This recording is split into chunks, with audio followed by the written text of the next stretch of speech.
My name is Henrietta Moore, and on the morning of my 70th birthday, my daughter gave me a hug, smiled through lipstick too bright for the occasion, and said, "We have a surprise for you, Mom. Something permanent." I should have known. There was something hollow in her eyes, too, rehearsed, too polite. My son stood in the corner checking his watch. My granddaughter was nowhere to be seen. They said we were going to brunch. I put on my navy dress. The one with the pearl buttons? It still fit mostly. My hands trembled a little more than they used to, but I had studied them on court documents for 35 years. This was nothing. As I climbed into the back seat of the SUV, I felt something strange. The air was too quiet. There was no birthday card, no small talk, no cake. The car ride lasted 42 minutes, and not once did anyone mention where we were going. When we pulled into the driveway, I saw the building. It was modern, yes, glass-brushed steel faux landscaping.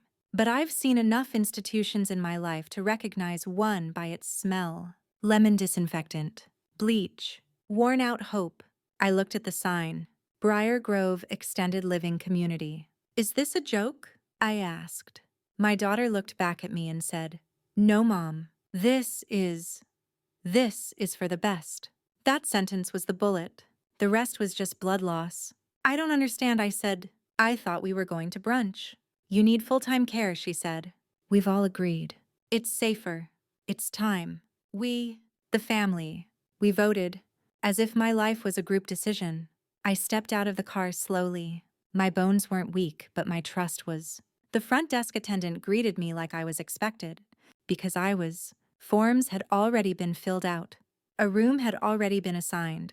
They had planned this for weeks. "I didn't agree to this," I said loud enough to echo. "You don't have to," my son replied. "You signed over medical proxy years ago, after Dad died. Don't you remember that document? The one I signed in a moment of grief when the world was a blur, and all I wanted was for someone else to handle things.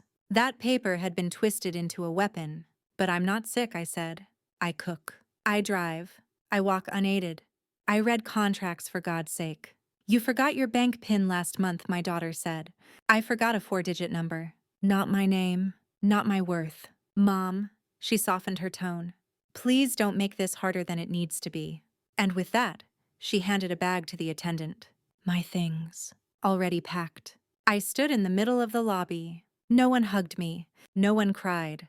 They turned and walked away, like I was luggage. They'd finally dropped off, like I was done.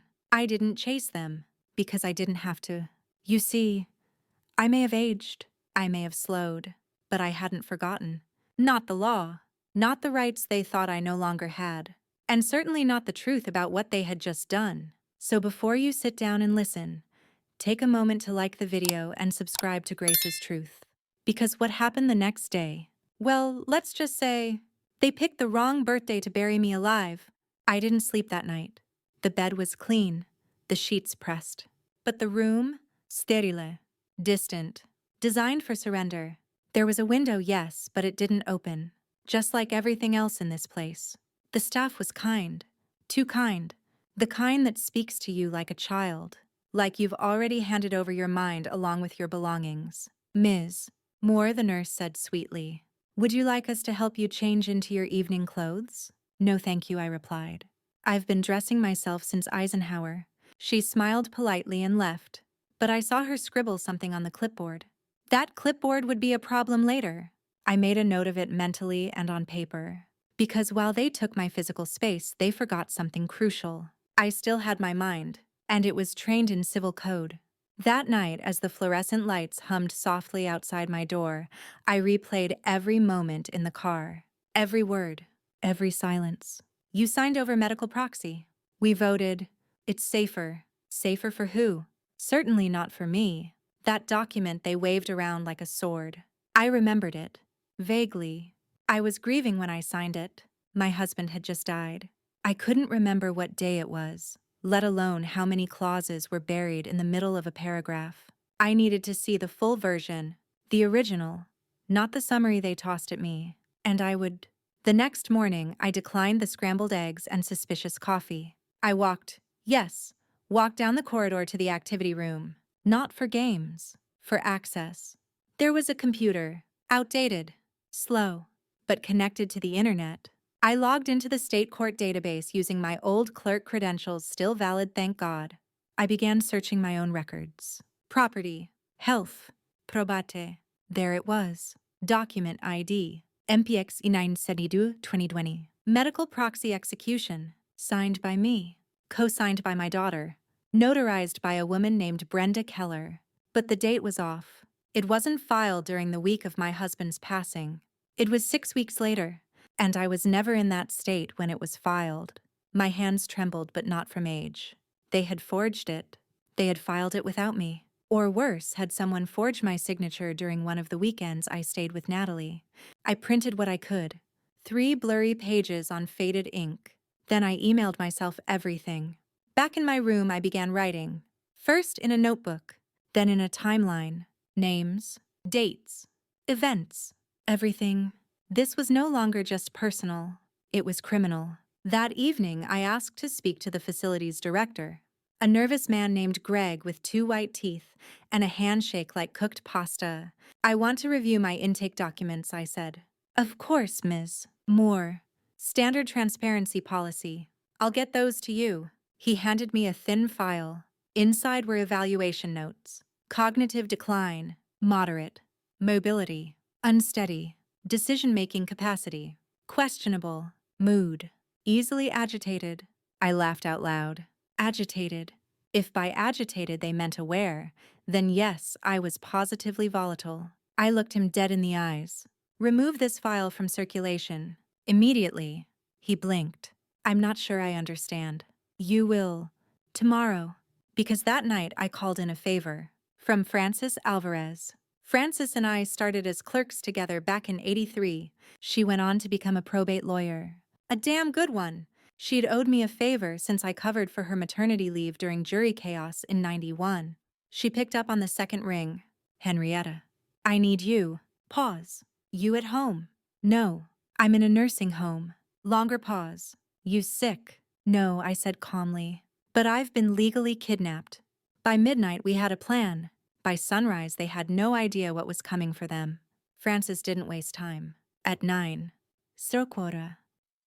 She walked into Briar Grove wearing heels too sharp for a nursing home visit and a trench coat that meant business. She carried a leather case under her arm and a permanent sense of righteous purpose. When the receptionist asked who she was here to see, she replied with the kind of voice that could still silence a courtroom. Henrietta Moore, court clerk for over 3 decades. My client. The word client made the air snap. By 9.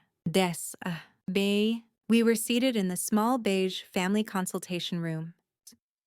Greg, the nervous director, joined us reluctantly. He smiled too much. Again, Frances leaned forward. We'd like a copy of the full medical proxy agreement signed and notarized. He fumbled. Well, we don't typically. You'll make an exception. Today. He disappeared and returned with a copy, same one I had seen, but this time with additional stamps. Frances flipped through it carefully. Brenda Keller notarized this, she asked.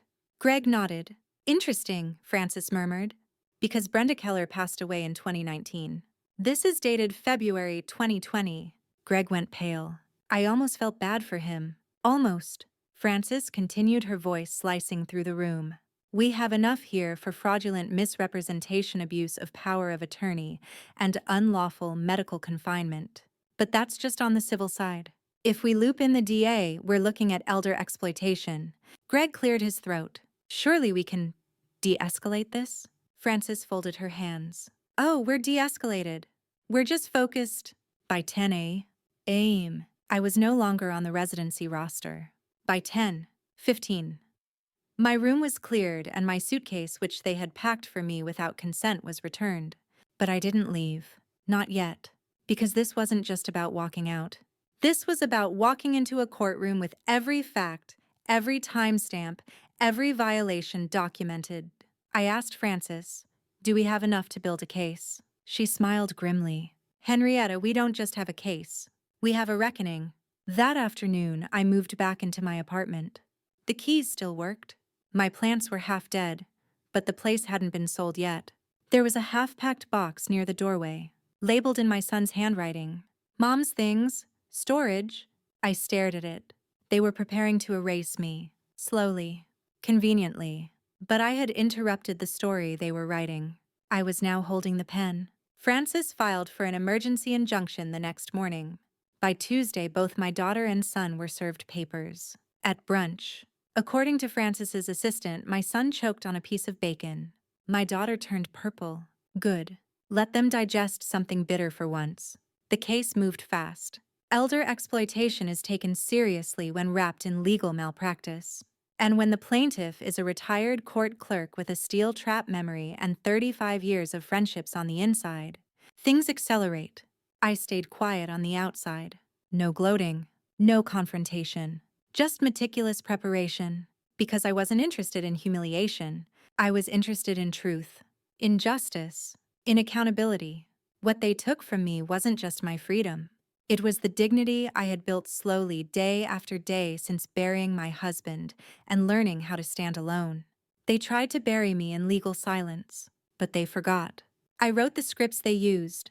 That Friday night as I folded my laundry and fed the cat. They forgot I owned. I paused to reflect. I remembered birthdays when I made 3 cakes, not 1. When I maxed out my savings to keep their tuition on track. When I held Natalie's hand through her divorce. When I paid Daniel's hospital bills when he let his insurance lapse. And now, on my own birthday, they put me in a facility. Because I was inconvenient.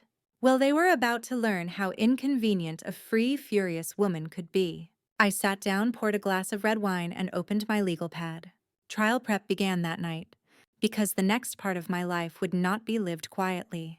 It would be spoken, under oath. The summons had been served, and silence fell over my family like a storm cloud. No phone calls, no awkward apologies, not even a furious voicemail. And that silence was telling.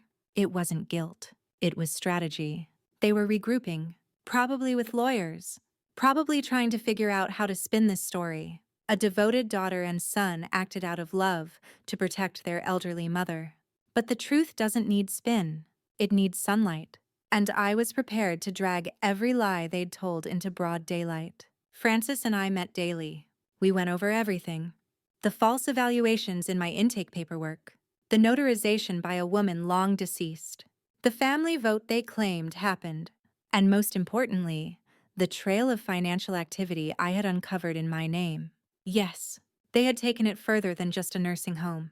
Natalie had begun redirecting small monthly pension checks to a household expenses account. My name was on it, but I'd never seen it, never signed for it.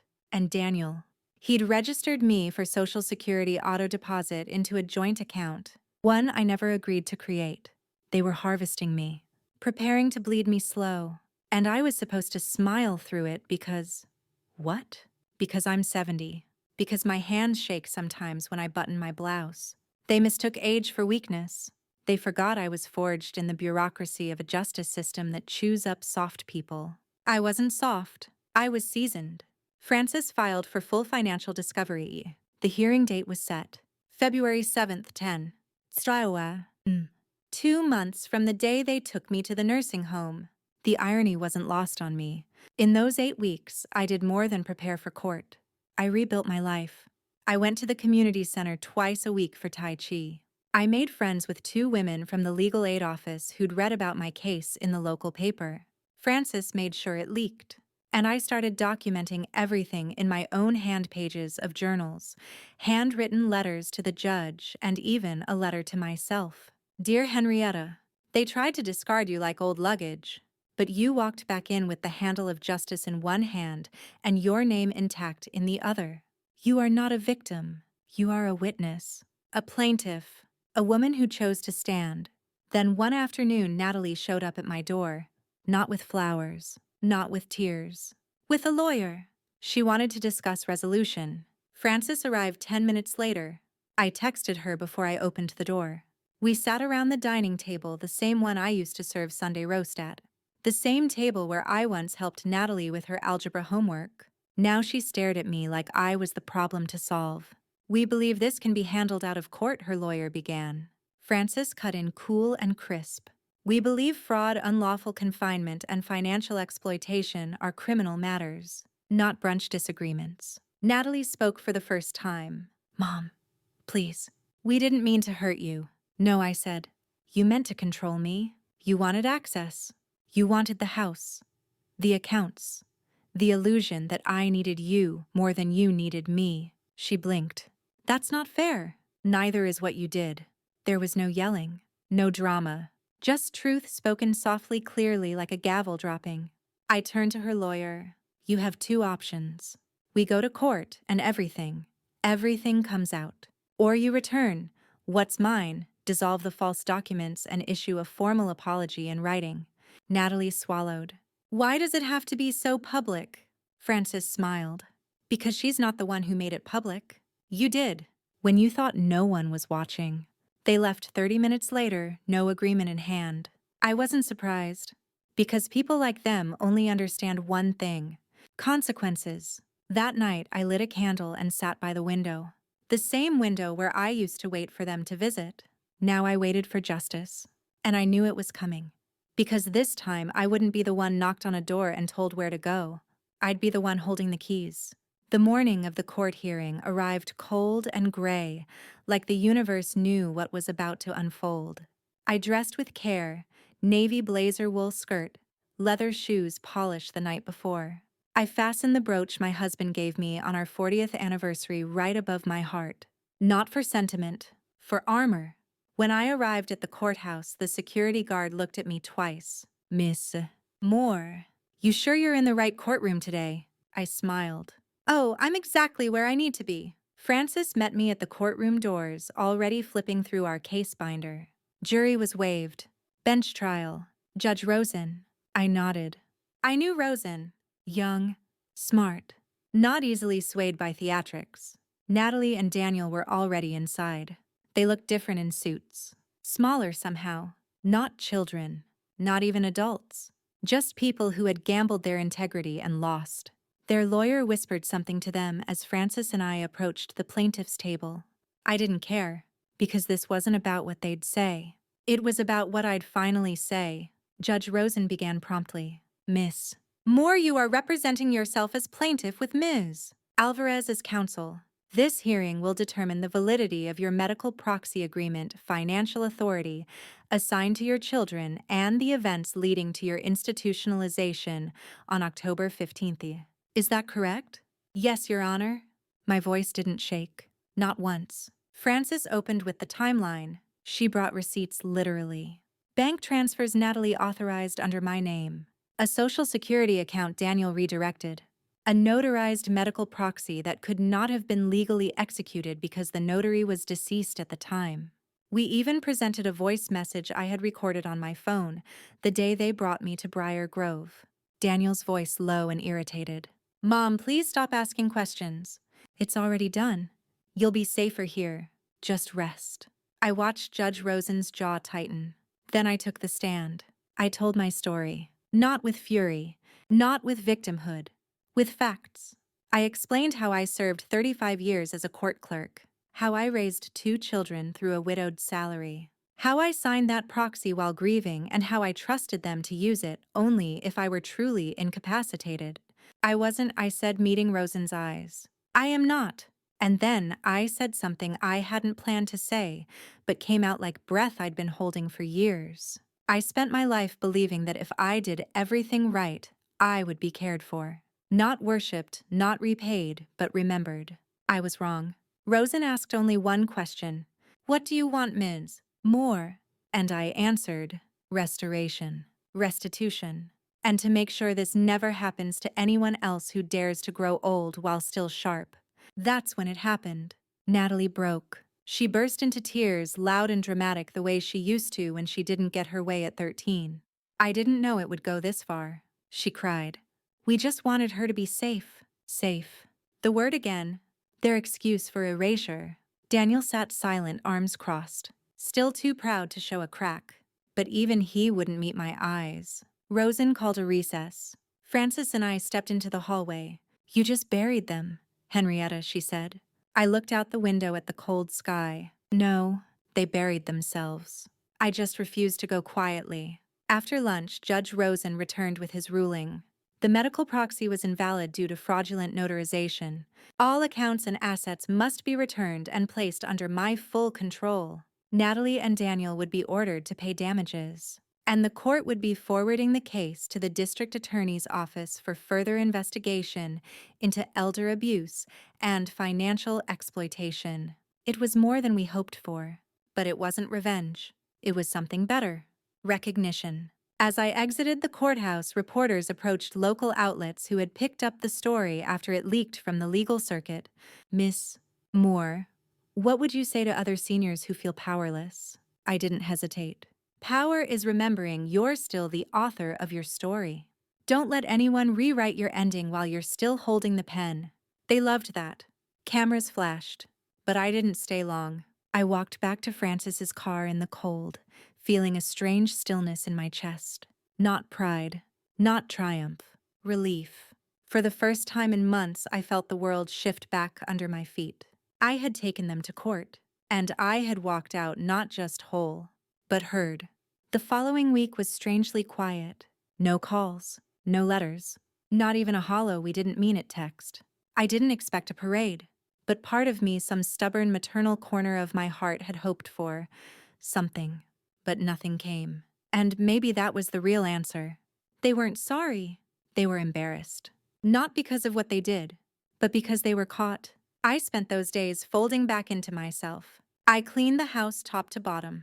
I sat by the window with tea and watched the neighborhood children walk to school. I replanted my aloe that had nearly died while I was gone. Life returned in gentle pieces, but one thing didn't return: trust. A few friends from church stopped by. They'd heard about the case, some with sympathy, some with that judgmental glint that always dances behind concern. "You're so brave," one woman said. "But I don't think I could ever sue my children no matter what." I smiled gently. That's the difference between us. I didn't sue my children. I sued the people who hurt me, and sadly they happened to share my blood. Her lips parted, but no words came. Later that day, I received a certified letter from Natalie.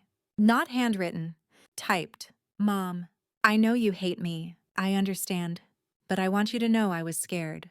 After Dad died, everything felt heavier. You seemed alone, vulnerable. Daniel and I talked, and we thought maybe this was a way to help. I see now how wrong we were. I'm not asking you to forgive me. I just want to say that I'm sorry. For all of it. I never meant to erase you. Natalie." I folded the letter and placed it in the back of my desk drawer, not out of anger, but because it was still about her feelings, not mine. A few days later, I received a very different kind of letter. This one was from the district attorney's office. They were moving forward with charges: felony elder exploitation and financial fraud. They wanted a statement, a full one, sworn and signed. I sat at my kitchen table, pen in hand, and began to write. It wasn't easy. Every word was a splinter, but I wrote the truth. How they tricked me under the guise of birthday brunch. How they had packed my belongings without consent. How they claimed I was forgetful when I was grieving. How they turned the law against me when I had spent my life protecting it. When I finished, I sealed the envelope and exhaled a breath I hadn't realized I was holding. I wasn't seeking punishment, but I would not protect abusers even if I once carried them in my arms. That evening, Delilah, my neighbor and oldest friend, came over with pie, lemon meringue, my favorite. "You know," she said, sipping tea on the porch, "some people would have just gone quietly, made peace." I nodded. I tried peace. They made war. I simply responded. She raised her cup in a toast. To consequences. I clinked mine against hers. To remembering our worth. We laughed. And for the first time in weeks, I didn't feel heavy. I felt light. Like maybe justice isn't about anger. It's about equilibrium. The next morning, I received a voicemail from Daniel. He didn't say sorry. He said, "We need to talk." I deleted it, because I no longer needed anything from them. Not explanations, not reconciliations, just distance. And maybe eventually legacy. I opened my journal and wrote, "You do not owe anyone your silence, even if you once owed them your womb. Especially not when they use that silence to build a cage around your dignity." The pen hovered. Then I added, "Truth is the loudest revenge." And I spoke mine under oath. It was the first Sunday of the month when I stepped back into my church. The last time I'd sat in that pew, I was still the sweet old widow, the one who always brought deviled eggs to potluck and slipped 20s into collection plates folded inside thank you notes. Now I was something else. A whisper, a warning, a story passed between coffee cups and choir rehearsals. Some people smiled too hard when they greeted me. Others avoided my eyes. But just a few squeezed my hand with sincerity. "Good on you, Henrietta," one of the deacons murmured, his voice rough with emotion. "You reminded us we're not supposed to disappear." That line stayed with me all through the sermon. We're not supposed to disappear. But that's what they'd tried to do, hadn't they? Erase me from my own life. Pack my body away and call it love. Stamp my name onto their bank forms and call it protection.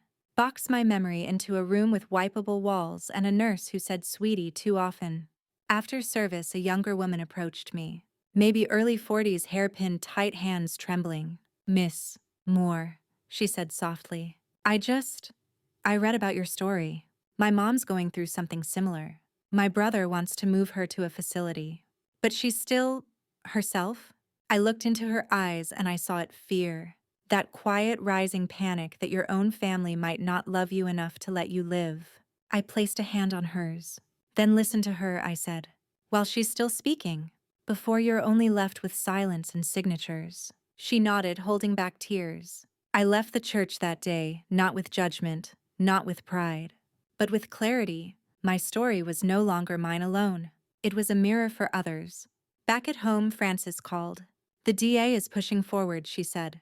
"They're offering a deal: full financial restitution, public apology, and a deferred prosecution agreement.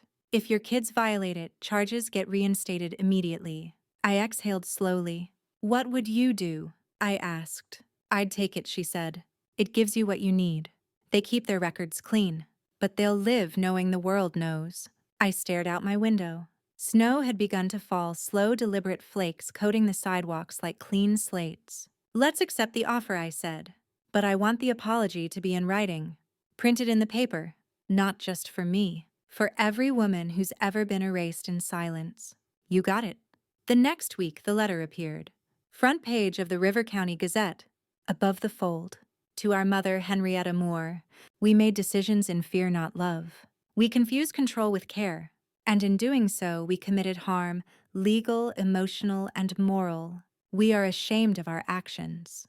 We are grateful for the opportunity to make amends.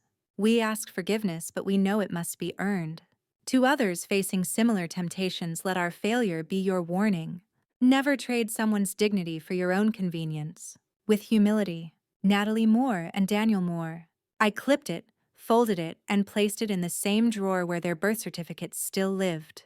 Not out of nostalgia, out of balance. And later that night, I wrote something new in my journal. They tried to reduce me to a problem to be solved, but I was never a burden. I was a boundary. They didn't expect to push back. They set a trap. I walked out with the blueprint. And now I'm not just living, I'm watching them live with what they did. A month passed. Winter thickened, and with it came a strange peace, like the kind that settles after a long, violent storm. Not calm exactly, but a stillness made of survival. My story had stopped being a scandal. It had become a symbol. The local council invited me to speak at the city's Elder Protection Week. I was hesitant. I didn't want to become a poster woman for pain. But I also knew what silence could cost. So I agreed. The auditorium wasn't large. A few rows of folding chairs. Some media, mostly caretakers and seniors' faces lined with stories no one had asked them to tell. I stood at the podium with my cane tucked behind me, not because I needed it, but because it reminded me I had walked out of something most never do. I began with the words I had written the night before. They told me it was love. They called it safety, but it was just control dressed in Sunday language.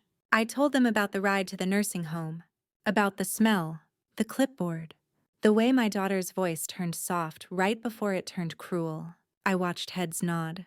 Then I told them what I did the next day. The research, the lawyer, the lawsuit. And I ended with this: if you've ever been made to feel small in the name of love, remember you still exist. And you are allowed to defend your existence. even if it means going to war with the very people who once called you mom. Huh. The room erupted in applause, not wild, but slow, intentional, the kind of applause that comes from people who know exactly what it took to stand there. After the talk, 3 people came up in tears. 2 women my age, and 1 man, maybe mid-50s, who whispered, "I did that to my mother. She forgave me before she died. I still can't." I took his hand and said, "Then honor her by never doing it to anyone else." Later that week, I received a package. No return address. Inside, a photo album. Old pictures me, my husband, the kids as babies, birthday hats, Christmas trees, smiling faces, and a note. "We found this in storage. We didn't want to throw it out. Thought maybe you'd still want it. If not for now, for someday. Natalie." I flipped through it slowly. Yes, it hurt. Every smile in those photos had a shadow now, but I didn't toss it. I shelved it next to my court file. One was a record of who they wanted me to be, the other a record of who I became. That night, Delilah came over with hot chocolate and a guilty smile. "I saw the video of your speech," she said. I raised an eyebrow. "You said you weren't ready to be public." "I wasn't," I replied. "But I'm no longer hiding either." We drank in silence for a while, watching the fire burn low. She asked me gently, "Do you ever think about forgiving them?" I stared into the flames. "Forgiveness is possible," I said. "But reunion, that's a privilege." One they buried the day they left me in a hallway with strangers and called it love. She nodded. "That's fair." Before she left, she hugged me tighter than usual. "Proud of you," she whispered. As the door closed behind her, I walked to the mirror. And for the first time in years, I saw myself fully. Not as someone's mother, not as someone's patient, not as someone's problem. Just Henrietta, the woman who survived erasure and wrote herself back in. Spring crept in like a quiet apology, buds on branches, sunlight stretching a little farther across the porch each morning. I planted hydrangeas in the garden, blue like the ones my husband used to bring home every May. It was a strange kind of healing, the kind that doesn't ask permission. One day, I just noticed I hadn't thought about the nursing home in hours. Then a whole day. Then 2. But healing is not forgetting. It's remembering without surrender. One morning, I received a call from a journalist. Local news, but syndicated nationally. "Miss Moore, would you be willing to do an interview about elder financial abuse?" I paused. "Is it a segment on my case?" "No. It's bigger. You'd be one of several voices. We're trying to spotlight systemic failures. You'd speak not just as a survivor, but as someone who changed the narrative." That part made me sit up straighter. Change the narrative. I agreed. They filmed at my home. I wore a soft gray sweater, the one with pearl buttons, and sat by the window in natural light. The reporter, a kind-eyed woman named Lydia, asked the hard questions gently. "Did you ever love them again after what happened?" I looked past her toward the hydrangeas. "I never stopped loving them," I said. "That's what made it hurt so much. But love is not a leash. You can hold it in your hands without letting it drag you back into pain." She nodded, eyes glistening. Then came the final question. "If you could say one sentence to every daughter and son watching this, what would it be?" I didn't hesitate. "Honor your parents not with flowers or cards, but by refusing to treat them like expired furniture the moment they stop serving your comfort." The segment aired a week later. It reached over 1 million views in the first 3 days. Suddenly, I was getting letters from strangers. A woman in Kansas whose brother tried to lock her mother away. A man in Oregon who helped his aunt sue a niece who drained her pension. Even one from a nurse at a facility like Briar Grove who said, "Thank you for saying what so many of us witness every day, but can't fix." I saved those letters in a box marked Truths. It was the only label that made sense. Then one day, the unexpected happened. Natalie showed up at my door. No call, no warning. Just her standing on my porch in jeans and a windbreaker holding a small white envelope. "Hi, Mom," she said, her voice low. I didn't speak, just stared at her. She didn't ask to come in. She handed me the envelope and stepped back. "I know I don't deserve anything. I just wanted you to have this." Then she walked away. Inside the envelope, a photo, not old, new. My granddaughter Lily, now in college. In a cap and gown, smiling, holding a diploma. On the back, in Lily's handwriting, "I miss you every day. I'm sorry. I didn't know how to fight them. Please don't think I forgot you. You're the reason I want to study law. I held the photo to my chest, tears sliding silently down my cheeks. Not because it changed everything, but because it reminded me some roots still hold even when the tree feels split. That night I sat at my desk and wrote back, "Dear Lily, you are not responsible for what they did, but you are responsible for what you do next. If your journey is rooted in truth, you will always find me at the end of it. Love, Grandma." I placed the letter in the mail the next morning, not as a bridge, not as a surrender, but as a thread, because sometimes, even after betrayal, the truth deserves a second chance. Days turned to weeks, and the world continued turning quieter, but not empty.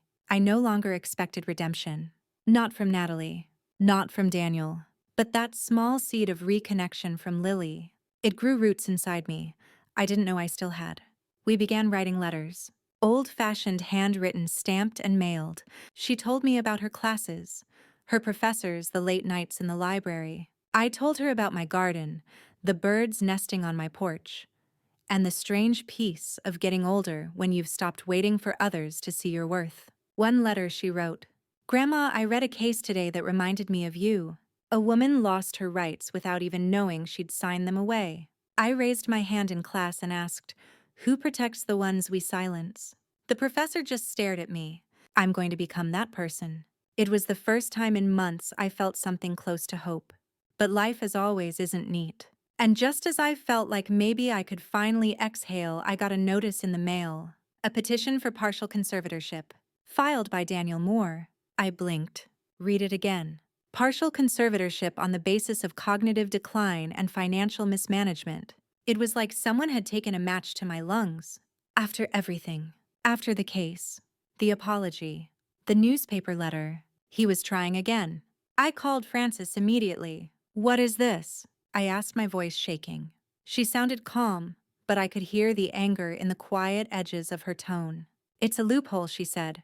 "Deferred prosecution means charges are suspended but not erased. If Daniel is acting separately from Natalie, technically, he can petition on his own."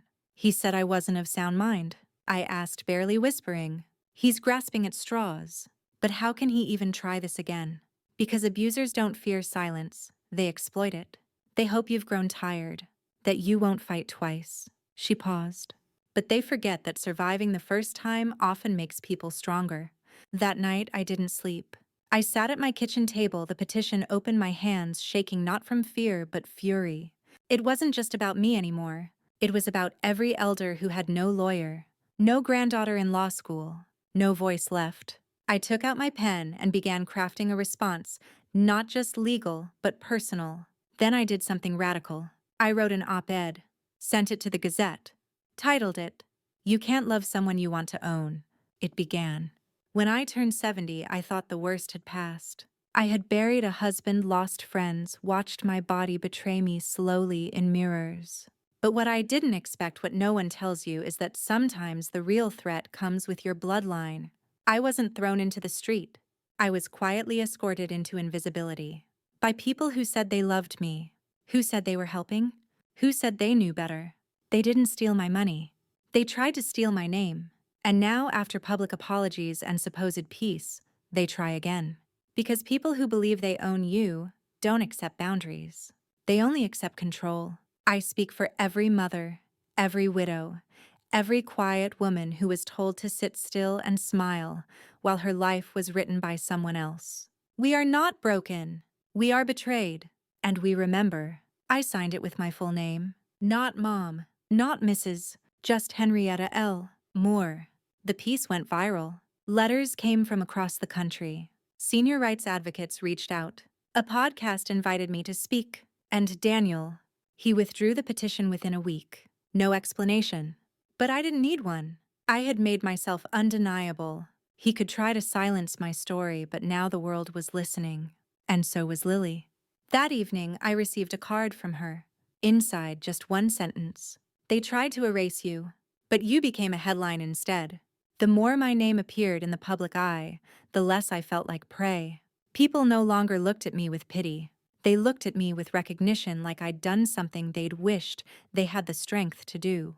And yet every victory carried a weight. I never asked to be a symbol, but symbols, it seemed, didn't get to rest. One Tuesday afternoon, I was invited to speak at a state hearing on elder legal protections. They were reviewing new policies around conservatorship abuse. Frances came with me. We sat in the back row, at first me in my favorite blue coat, the one with mother-of-pearl buttons and a lining I'd sewn myself the year after my husband passed.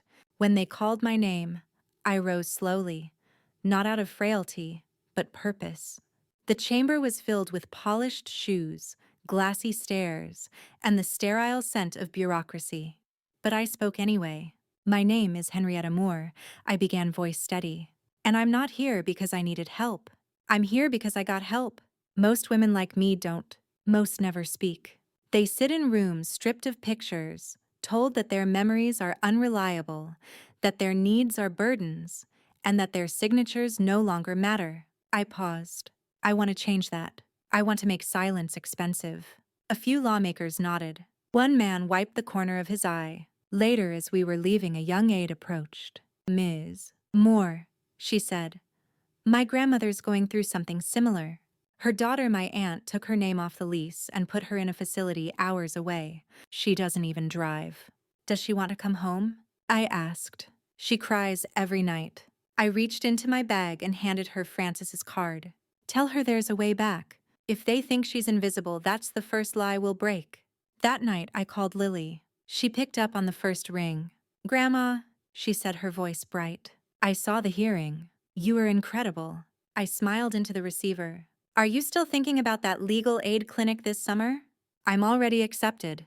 Working with elder law clients. Your story was part of my application essay. I closed my eyes, overcome. And Mom, I asked gently. Lily was quiet. She says she regrets everything, but she doesn't know how to face you. I swallowed. Tell her I'm not the one she needs to face. She needs to face herself. She's afraid of what she'll see. She should be. We sat in the silence that only truth can create. I want to come visit you after finals, Lily said. I'd love that. When we hung up, I stared out my kitchen window, watching the wind dance through my hydrangeas. Their petals were turning again soft white to blush blue. Change, it seemed, didn't always arrive in shouts. Sometimes it tiptoed in flower by flower. The next day, I received a letter from someone I hadn't heard from in decades. My sister. We hadn't spoken since my wedding. Too many old wounds. Too many things left unsaid. The letter was simple. Dear Henrietta, I saw your name in the paper. I saw what you did. And I wanted to say I'm proud of you. You did what none of us could. You said no, loudly. If you ever want to talk, I'm still at the old house. I'd like to hear your voice again before one of us becomes a memory. Love. Elaine. I folded the letter and placed it by the phone. Maybe not today. Maybe not this week. But someday. Because if I'd learned anything, it was this. The ones who try to erase you will come with paper and ink. But the ones who truly love you, they come with letters. The day Lily arrived, I felt the air shift before I even opened the door. She stood on my porch with a duffel bag, her hair pulled into a loose braid, wearing a sweatshirt that read, Future Defender. I smiled before the tears came. She looked so much like her mother at that age, before bitterness set in, before inheritance and power twisted something soft into something sharp. But Lily still had the softness, and now she had armor too. Grandma, she whispered, stepping forward. We held each other tightly, not out of obligation, but recognition, a full-circle kind of love. Inside, we made tea. She sat on the couch where I'd once wept alone after being dropped at Briar Grove. Now she curled up with a legal pad and questions. Can I ask you about the guardianship filing, the timeline, what you felt? I laughed gently. You want the emotional side and the evidence. She nodded. If I'm going to defend people like you, I have to understand both. So I told her everything. The way Natalie's voice had trembled when she signed the form. The way Daniel looked me in the eye and said, This is for your own good. The way the staff never used my name, just the new resident. I handed her a folder. Copies of everything. Scanned, labeled, annotated. Frances had helped me assemble it like a war archive. As she flipped through, I saw something shift in her expression. Not just concern, resolve. She looked up and said, They knew what they were doing. Yes. And they didn't think you'd fight back. No. She leaned back, exhaling deeply. This is going to help so many people. That night after dinner, we sat on the porch swing, watching the sunset. The air smelled of lilacs and earth. Do you think Mom will ever understand? Lily asked quietly. I took my time before answering. Understanding and accountability aren't the same, I said. She may come to understand what she did, but that doesn't erase the choice she made. And I don't owe her reconciliation just because she regrets the fallout. Lily nodded slowly. She says she misses you. I miss the idea of her, I said. The version I thought would protect me in my old age, not weaponize it. The wind picked up. I pulled the blanket tighter around us. But I'm learning. I added that I don't need the old versions of people to be okay. I just need truth. And I have that now. Lily rested her head on my shoulder. I want to be like you, I chuckled. Be better than me. Learn faster. Speak sooner. And never ever mistake silence for kindness. We sat there as the sky turned from gold to purple, the stars blinking awake one by one.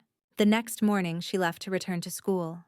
Before she stepped into the rideshare, she handed me a small notebook. Inside, her notes, her thoughts, her ideas for systemic reform.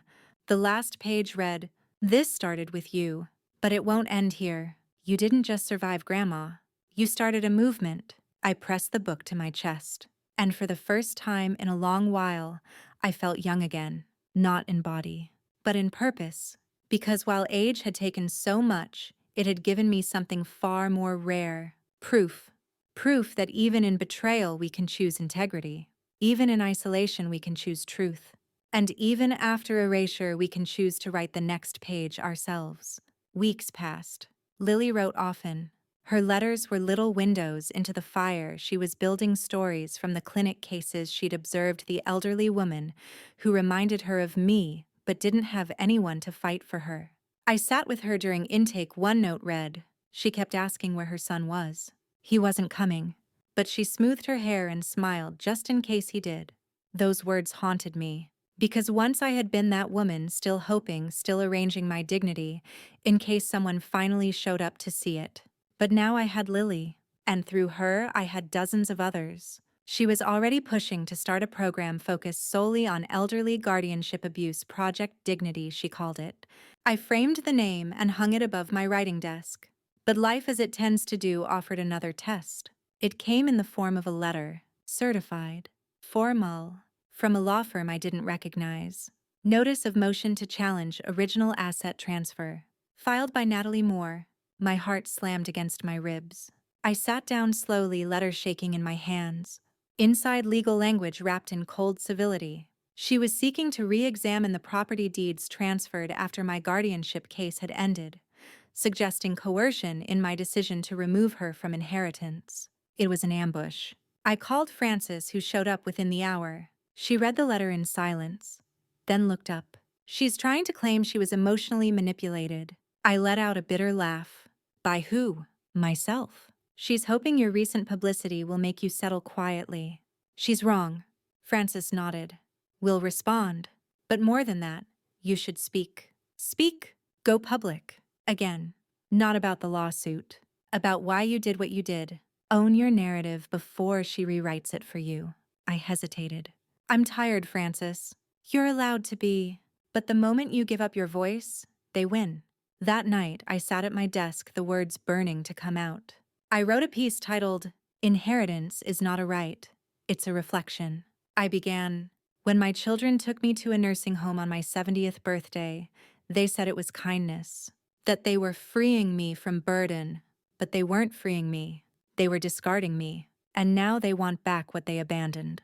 This is not about money, it's about legacy. And mine will not be written by people who only remembered me when the cameras came on." The piece ran on the National Elder Justice Forum. It went viral again. And once more the letters came. Not just from strangers this time, from former colleagues of Natalie. A retired coworker wrote, "I read your article. I remember Natalie bragging about your estate. Said you wouldn't know what was missing until it was all tied up in good faith. We all thought it was just grief. But now I see it wasn't." Frances smiled as she read the letters.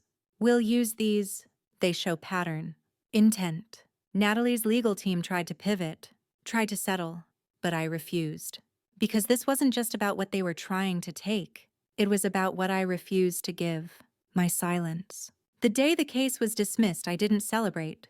I planted another hydrangea instead. Blue for heartbreak, purple for justice, and white for memory. That evening, Lily called. I saw the update, she said. Are you okay? I'm more than okay, I said. I'm free. Are you going to write a book? She teased. I chuckled.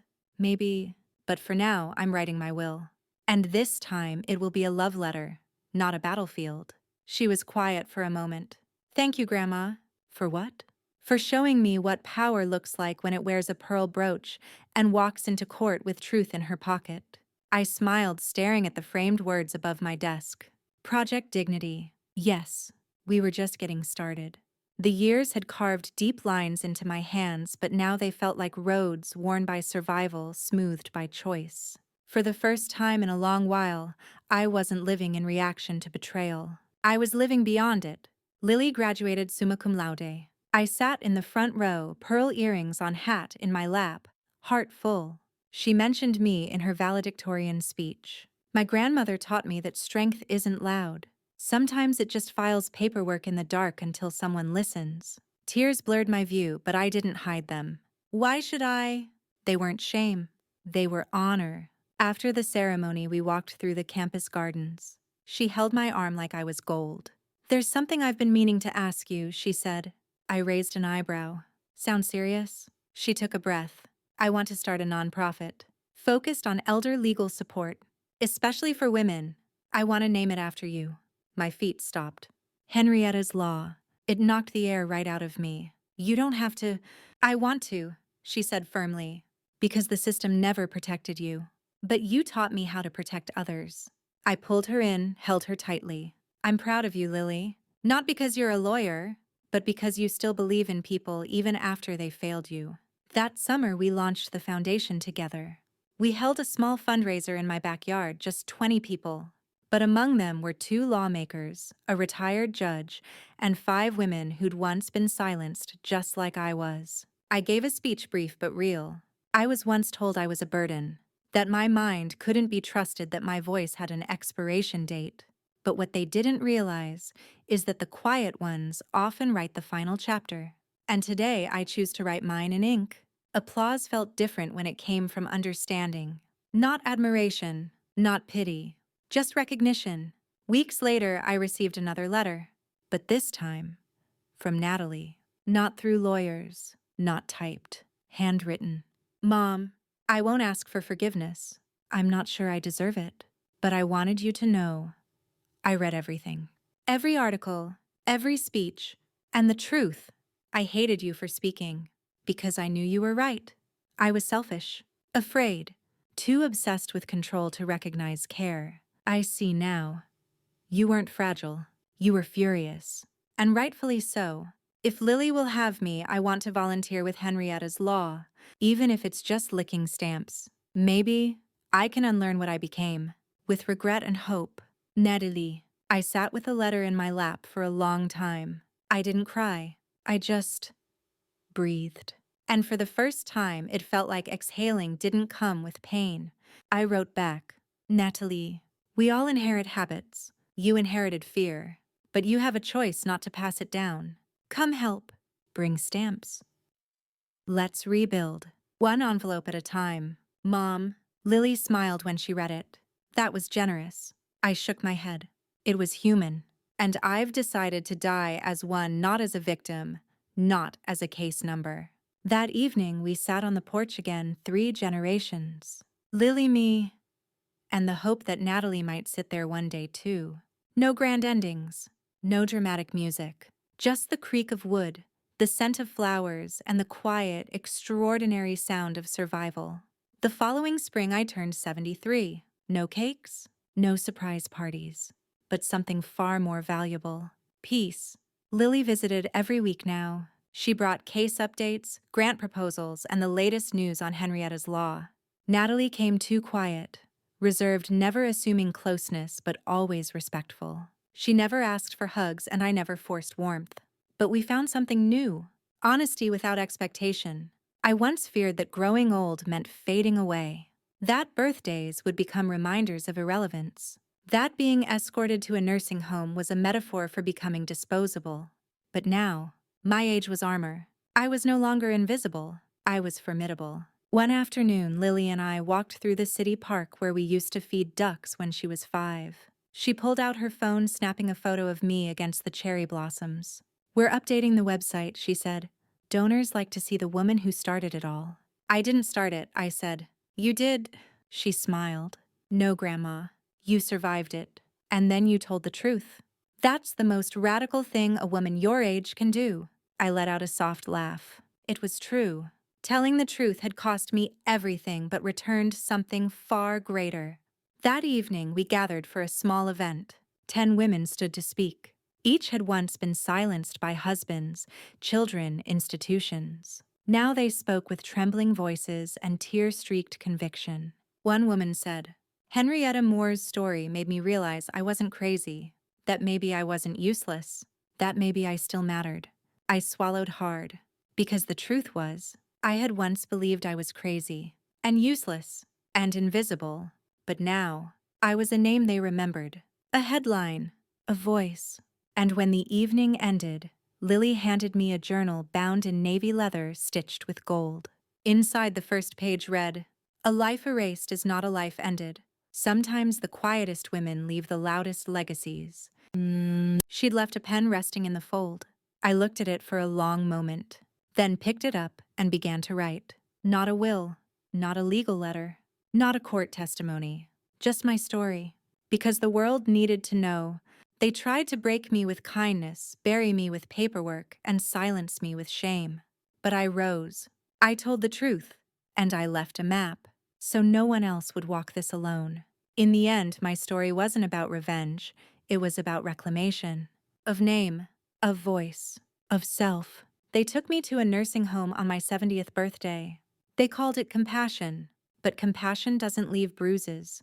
You can't see. It doesn't sign away power behind closed doors. It doesn't smile while it erases. What they didn't know is that I kept receipts. Not just the legal ones, but the emotional ones. They told me I was a burden, that I should sit still and be grateful. But I wrote, I fought, I survived. And now, there's an entire organization named after that fight. There are daughters and sons who know better.